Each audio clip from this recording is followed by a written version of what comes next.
That subtle feeling that shows up when you're in a group like you're slightly out of sync, even when everyone is kind and nothing is obviously wrong, can make you wonder if you're broken or socially behind.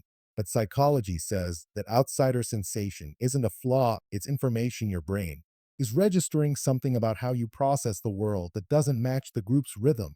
Feeling different in groups often comes from heightened self awareness, and perceptual sensitivity research shows some brains naturally track more variables at once: tone shifts, group dynamics, unspoken hierarchies, emotional undercurrents. So while others relax into the collective, your mind stays observant, which creates distance, not because you don't belong, but because you're processing more.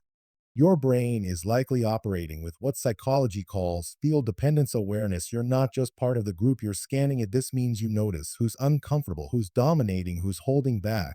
And that level of perception can make participation feel heavier because you're carrying more context than others are aware of. Another reason groups feel off is identity coherence. People with strong inner worlds rely less on external validation. So when group norms push surface behavior, jokes, opinions, or roles that don't align with your internal values, your nervous system resists synchronizing. Research shows this creates mild dissonance, which registers as feeling different rather than wrong. Groups also amplify social masking. Psychology explains that group settings increase performance demands. You're expected to react quickly, match energy, and conform subtly. And for introspective or sensitive minds, this requires continuous self regulation. Your brain is managing how you're seen while also tracking others, which can lead to quiet exhaustion and that sense of being on the outside looking in. There's also the factor of depth mismatch. Research shows people who prefer meaningful exchange feel less engaged in groups centered on rapid banter or shared routines. Your brain looks for emotional or intellectual depth. And when it's absent, you don't disconnect, you hover, observing, waiting for something real to anchor.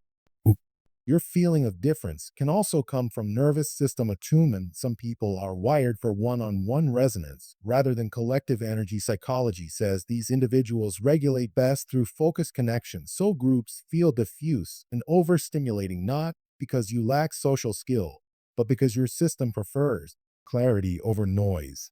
What gets misunderstood is that feeling different doesn't mean you don't belong. It often means you don't blend automatically. Your brain prioritizes authenticity, awareness, and alignment over fitting in, and that creates a natural pause between you and the group.